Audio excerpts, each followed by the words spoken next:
El proyecto tiene como fin analizar un sistema, la forma como responde un sistema bajo una entrada de una fuerza de torsión, en donde analizaremos los principios de esfuerzos y deformaciones que se están involucrando dentro del esquema que más adelante explicaremos. Dentro de las condiciones de diseño hay que hacer los cálculos respectivos para poder llegar a la respuesta a un torque A que está entrando, como hemos dicho, es la única entrada al sistema, el cual debe cumplir un factor de seguridad en todas las secciones que debe ser mínimo de 1.7, o la otra condición a cumplir es que el ángulo de A con respecto a D debe ser menor o igual a 6 grados. El esquema general de la instalación experimental es el que se ve en pantalla, el cual está compuesto de dos ejes, los cuales tienen un par de engranajes en contacto entre sí. Cada uno, el eje de abajo está empotrado en sus ambos extremos, el eje superior está empotrado en uno de los extremos y por el otro tiene la entrada del torque. Está dividido en intersecciones cada uno de los ejes debido a que difiere en su forma geométrica transversal. Aquí en la parte de abajo se especifica la forma que tiene y las dimensiones que lo componen. También nos son dados los valores de los materiales, entonces como es el límite de fluencia del eje superior, del eje inferior, módulo de rigidez superior e inferior, los radios de paso para hacer un análisis de relación de transmisión, por supuesto las longitudes de los tramos, y un caso en especial el cual se va a analizar, que es un torque A de entrada. Cuando se aplica un momento torsor a una barra, la deformación no ocurre de la misma forma en todas las secciones transversales. En general, esta depende de la geometría. Acá se ve cómo se deforma una barra con una sección transversal en C. Este será el concepto básico para la solución de nuestro problema. Bueno, el procedimiento de solución que se llevó a cabo para resolver el problema estáticamente indeterminado es el siguiente. Entonces, lo primero que se hizo fue realizar los diagramas de cuerpo libre para el eje número 1 y para el eje número 2. Entonces se muestran los torques producto del empotramiento y las fuerzas de contacto entre los engranajes. Cabe destacar que esta fuerza que se ve en los diagramas de cuerpo libre es simplemente una componente de la fuerza total que se muestra que se produce en los engranajes. Esto debido a que la otra componente de la fuerza no genera un momento, por lo tanto no es tenida en cuenta para este análisis de torsión. Entonces acá vemos las dos ecuaciones provenientes de estas dos sumatorias de momentos a lo largo de cada eje. La siguiente ecuación que vamos a considerar es el ángulo de giro entre los engranajes que hay en el punto F y en el punto C, que son estos dos que están acá. Entonces para ello se debe analizar el ángulo de giro que hay en la sección número 3, que es esta de acá. Entonces se plantea el diagrama de cuerpo libre para ver qué torque se está produciendo en esta sección, y con los datos de la geometría se logra una ecuación para el ángulo de giro correspondiente para esta sección. Y acá lo que se hace es reemplazar los valores constantes por una constante que llamamos x3 por el torque que se presenta en la sección. De la misma forma se plantea el ángulo de deformación para la sección número 4. Entonces se plantea el diagrama de cuerpo libre teniendo en cuenta la consideración especial de que al ser un torque negativo produce un ángulo de deformación negativo. Por eso se ubica este menos acá.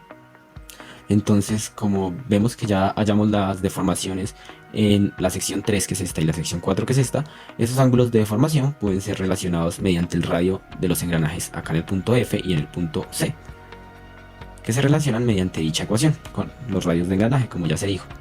Y acá se tiene pues realizando el despeje. Ahora se analiza el ángulo de giro en los engranajes B y G, en los puntos B y G. Entonces el proceso es muy similar al anterior, pero hay que tener en cuenta que hay que calcular el ángulo de giro en la sección número 2 y en la sección número 5 respectivamente. En este caso se tiene acá para la sección número 2. Esto para calcular el ángulo de giro total en el punto B, que será el ángulo de giro de la sección número 2 más el ángulo de giro de la sección número 3. Entonces al llevar a cabo ese proceso se obtiene que el ángulo de giro de B a C, que es el ángulo de giro en la sección número 2, resulta esto. Entonces, realizando el mismo procedimiento para la sección 5, sumando los ángulos de giro y relacionando mediante los engranajes, se obtiene la siguiente ecuación. Para calcular la última ecuación, se tiene en cuenta la deformación del punto E al punto H, que son los que se muestran, que se ven de acá a acá. Entonces, la deformación del punto E al punto H debe ser igual a 0, debido a que los dos extremos están empotrados. Como ya tenemos la deformación en la sección número 5 y en la sección número 4, nos falta hallar la deformación en la sección número 6, que la vamos a hallar a continuación. Entonces, con el diagrama de cuerpo libre planteado anteriormente para el eje número 2, se ve que La sección 6 sufre un torque TH, que es en dirección negativa, y por lo tanto el ángulo de giro será negativo, por eso al menos acá. Y como vemos acá la ecuación, entonces la deformación de F respecto a E más la de G respecto a H más la de H respecto a G debe dar 0, nuevamente porque ambos extremos están empotrados. Reemplazando de las ecuaciones anteriormente mostradas, se tiene lo siguiente. El procedimiento a continuación será resolver una matriz con las 5 ecuaciones que se hallaron anteriormente. Entonces, como inicialmente teníamos 5 incógnitas y ahora tenemos 5 ecuaciones, podemos plantear la matriz solución para este sistema, que es la que se muestra en la pantalla en este momento. Por último, ya teniendo los torques que se producen en cada punto del sistema, pueden ser calculados los esfuerzos máximos en cada sección. Entonces son los que se están mostrando. Este sería el esfuerzo máximo para la sección número 1 y pues dependiendo de la geometría de la sección tendremos pues cada esfuerzo máximo. Ahora bien, el programa que hemos construido, el cual lleva a cabo el análisis que hemos propuesto, se hace a través de matrices. Está compuesto en 3 grandes partes, que 2 de ellas son muy similares, son las que están en función de una condición, la otra es el que está de acuerdo al TA ingresado. El programa tiene una introducción de nuestros nombres y una breve mención a un hecho que marcó nuestra historia como universidad, con el fin de preservar un poco la memoria, que ocurrió en el mes de mayo también hace 36 años. El primer componente que hacemos mención es el cual es el caso de estudio nuestro. Algunas de las dimensiones y valores de propiedades están condicionadas por el número de cédula. En nuestro caso nos corresponde el número 74. Después de haber entrado a este valor, como está expuesto aquí en el diagrama de flujo, se define el TA que está entrando al sistema, y ya con este TA estamos en capacidad de conocer los torques que se están presentando dentro del sistema, los factores de seguridad que se están cumpliendo en todos y cada una de las secciones. Y el programa procede a hacer una tabulación de tanto los esfuerzos como los torques. Se define de acuerdo a estos torques que están reaccionando en cada una de las secciones, estamos en capacidad de saber el ángulo de torsión que está presente. Entonces, después de esto se hacen 2 gráficas, las cuales son estas. Aquí se está dividido se ven los cambios que están presentes dentro de cada una de las secciones. En la primera sección vemos como los torques son negativos y por tanto la deformación que se está presentando es en un ángulo en sentido negativo. Las magnitudes se incrementan, vemos como una de ellas en mayor medida que la otra, y en la gráfica del ángulo de torsión es algo que se evidencia, que la gráfica del eje 2 está decreciendo en una mayor magnitud con respecto a la del eje 1, ya que la deformación no solo depende de la magnitud del torque, sino de la geometría. Esto también es un factor muy determinante dentro del análisis. Ya al final vemos como el torque se incrementa en ambos ejes y por tanto el ángulo intenta volver a retomar una deformación en sentido positivo. Otro detalle muy especial es como el eje 2, que ya habíamos explicado que está empotrado, su deformación evidentemente entre extremos es 0. Vemos como parte del punto 0 y termina nuevamente en el punto 0. Con respecto a los otros 2 componentes que hacíamos mención, son los que están cumpliendo una condición en específico. Teniendo en cuenta que nuestro sistema era 5×5, ya en este caso involucramos TA como una incógnita y por tanto añadimos una ecuación más, la cual es una ecuación que esté cumpliendo la condición que estemos buscando. Entonces, en el caso de las que nos fueron propuestas en el proyecto, son factores de seguridad en cada una de las secciones y un ángulo de deformación de A con respecto a E. Por tanto, van a haber 7 posibles candidatos de TA que estaría cumpliendo las condiciones en cada una de estas secciones. Nos interesa tomar solo el menor de ellos.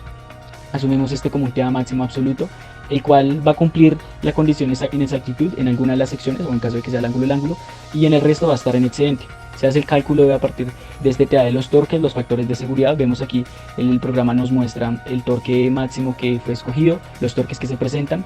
Se hace aquí una validación del TA máximo definitivo absoluto que hemos nombrado con respecto al TA que se dividió en cada sección, para así saber de dónde provino. Y así el mismo programa nos dice el diseño vino restringido de qué sección. En nuestro caso vino restringido por la sección número 5.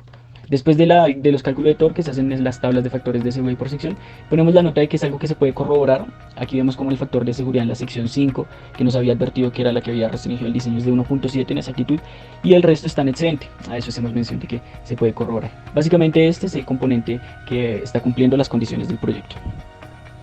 El otro componente al que hacíamos mención es en el cual se está cumpliendo la condición de factor de seguridad de 1. Hemos decidido hacer este análisis como complemento debido a que de esta forma estamos en capacidad de saber un TA, el cual sería en donde ya se presente un fallo, ya que un factor de seguridad de 1 presenta eso, el punto límite antes de llegar al fallo. Se repite el proceso anterior, se calcula un TA máximo en cada una de las secciones, tenemos 6 candidatos, se elige el menor de ellos, se hace una tabulación de los 3 TA que hemos analizado. Entonces aquí vemos como el programa nos muestra el TA del usuario, el TA máximo que está cumpliendo la restricción propuesta en el proyecto y el TA máximo que de fallo, lo nombramos, que es el que está cumpliendo el factor de seguridad de 1. El programa hace una validación de la forma en que se está comportando el torque del usuario dentro de estos otros dos. Entonces vemos que si el torque del usuario es mayor al TA máximo de fallo, significa que tendrá fallo y va a haber un mensaje que nos avisará de esto. En caso de que no sea así, se compara entonces que si TA siendo menor o igual a TA máximo por fallo, pero es mayor a TA máximo por restricción, nos dará un aviso de que no cumple las condiciones de restricción, pero más sin embargo no va a fallar. Y en caso de que el TA del usuario sea menor o igual al TA máximo por restricción, significa que el diseño va a cumplir las condiciones de restricción propuestas. No es posible que no sea de esa forma porque ya debería haber cumplido alguna de las opciones atrás. Y así es como terminamos, como el mensaje en este caso, el TA del usuario de ingreso fue cumpliendo las condiciones de restricción del diseño.